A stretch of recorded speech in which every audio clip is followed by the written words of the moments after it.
everyone, welcome back to my channel. My name is Kate. If you're new here, I've lost 70 pounds on a low-carb vegetarian diet, and today we are making low-carb vegetarian chili. So if that sounds good to you, stick around.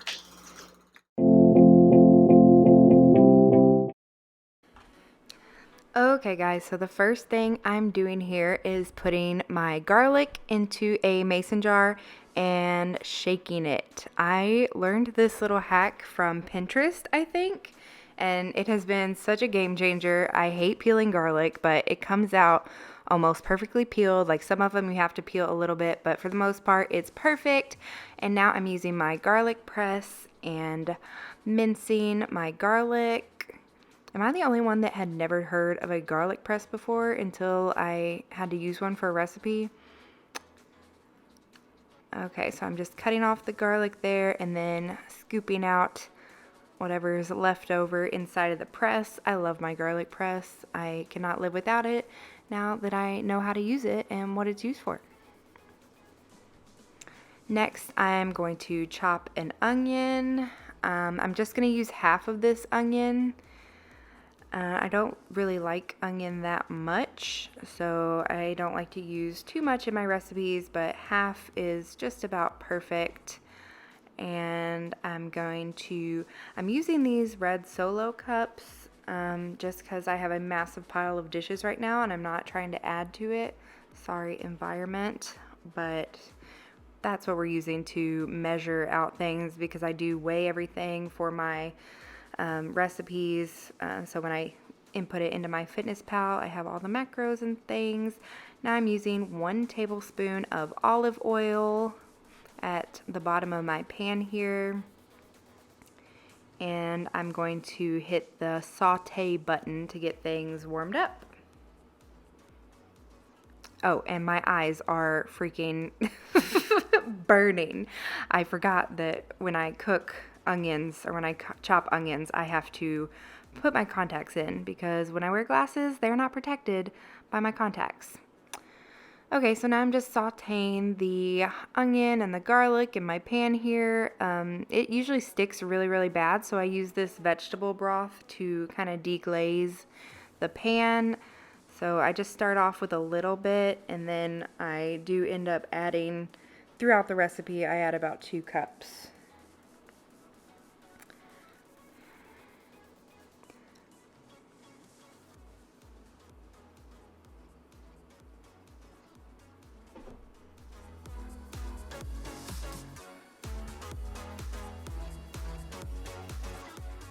Now I'm going to season. I'm using Himalayan pink salt.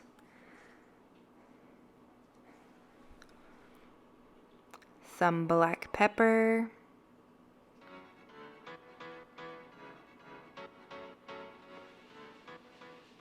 Some red pepper. This stuff's super spicy, so be careful with how much you add. Some cumin. And some chili powder. I use a lot of this, don't judge me. We go through this stuff like crazy. My husband makes a lot of chili too. That is onion powder. Even though there's half an onion in this, I didn't think it was oniony enough, I guess. And some garlic powder. And even though there's 6 cloves of garlic in here, I guess it wasn't garlic enough. I use a lot of that as well. And some paprika, which I feel like doesn't have that much flavor, but I don't know why. I always use it in recipes. Okay, I'm adding a little bit more of that vegetable stock, finishing up the cup. And, my love, impossible meat. So delicious, so gross looking, but so delicious. Cannot live without this stuff. I know a lot of people when they make chili in the Instant Pot, they like to brown their meat first, but I think it gets plenty browned in the stock with the onions and garlic. I think it does just fine because it's in there for a little bit. Some pieces are still frozen, so I kind of have to like break them up and get them all well seasoned.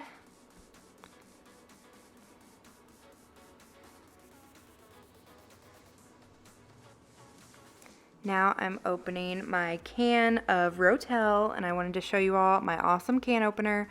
Look how cool it is. The one we had before this one sucked, and this one is so much better, so I'm really, really glad we have it. Yep, just adding my whole can of Rotel. I love Rotel. And then I'm doing 2 cans of diced tomatoes.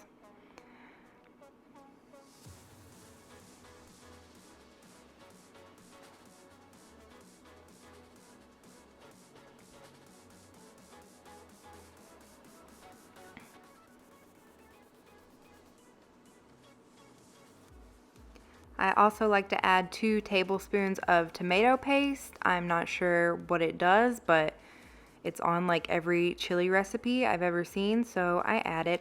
And these, so excited using these for the first time. These are my black soybeans, the keto bean.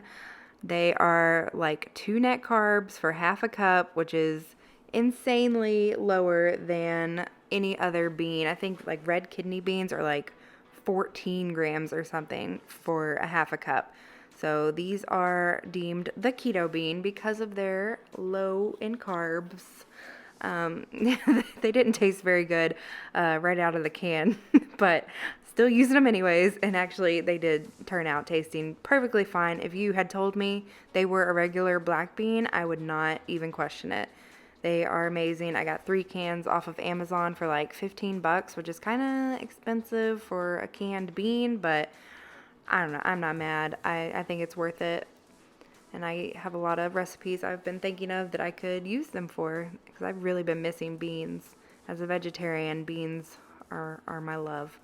But yeah, I just added a little bit more vegetable stock, and now I'm adding a little tiny pinch of some sweetener. This is from Swerve.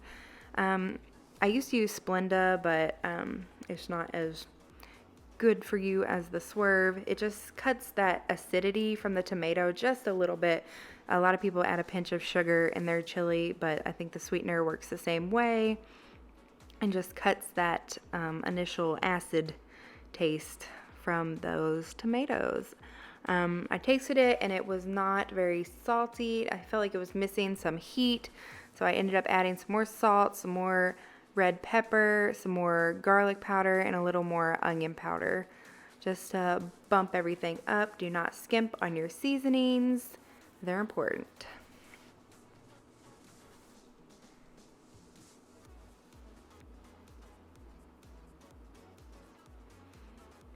Tasting it again, and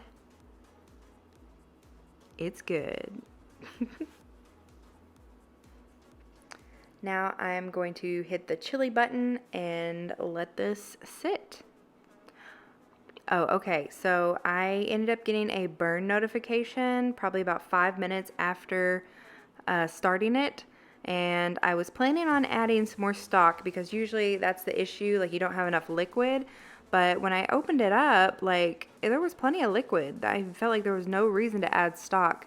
So I ended up just grabbing my wooden spatula and scraping the bottom to see if maybe something was like sticking to the bottom where we did the sauteing the onion and the garlic, and I think that might have been the issue. So when I started it again, I reduced the time by about 5 minutes because at that point he was already boiling, so I didn't want it to overcook. So there we go. I am releasing the valve. I love doing that. It used to scare me so bad at first doing that. Okay, so I decided to portion this out into 5 servings. I probably could have done 6 because this bowl was ginormous and my belly hurts right now. But I ended up garnishing with 28 grams of sharp cheddar cheese and 2 tablespoons of light sour cream. There it is, beautiful.